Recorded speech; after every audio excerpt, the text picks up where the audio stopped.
I'm here in Croke Park today with Kerry legend Tomás O'Shea to discuss Sunday's Munster football final between Kerry and Tipperary. Tipperary had a hugely surprising victory over Cork, and they've gained great respect from that. Was that down to Cork being very poor, or does it show that Tipperary are really making strides?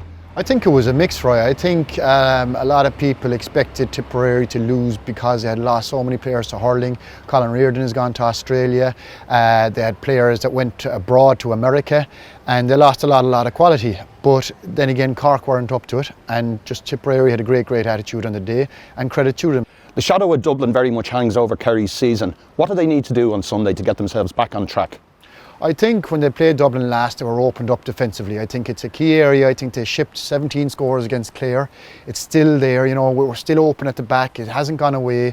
Same thing happened in the league final where they powered past us. So it is a cause of concern for Kerry, but it's something that they'll have to work on, and it's something that they'll have to work on Sunday. Hopefully we'll see an improvement there. There's an interesting contrast. 7 of the Kerry team who played Dublin were over 30. 7 of the Tipp side who beat Cork were under 21. Will Tipp look to exploit that perhaps?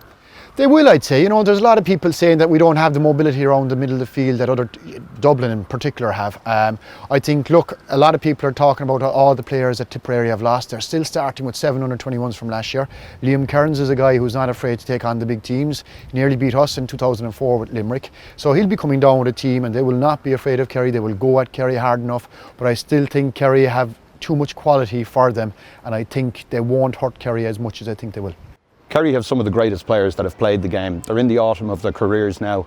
People like your brother Mark, Colin Cooper. They didn't want to go out on the low of last year. How motivated are they as a consequence of that? Oh, it's fantastic to see. You know, they've been around, they've done everything, they've won, they've lost. The hunger is still there, you know, and they want to be fit, they want to be bouncing off the ground. And like some Gooch is special inside in the dressing room. You know, Mark, they have experience that nobody else can give them. You know, not even coaches have the experience that these fellas have. And the fact that they're hungry just shows at the age of 34, 35, 36, it's phenomenal. You know, and the worry is when you come up here and they face the likes of the Dubs, will they have the same pace? They'll have the hunger, but it is really a young man's game out here as well. Iceland, we saw, caused a huge surprise at the European Championships this week. They were 9-1 outsiders. Tipp are 10-1 outsiders. Is there any chance of them emulating Iceland, and if so, how do they do it? I think there is. There's always a chance, but I think they have to have their defence organised, they have to have midfield with pace, and they have to have a forward line that's going to hurt Kerry.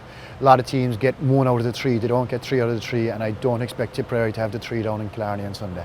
I agree, Tomás. I'm backing Kerry to win their 4th Munster title in a row for the first time in 38 years. That's all for us from today. We'll be back next time with a preview of Roscommon and Galway in the Connacht football final.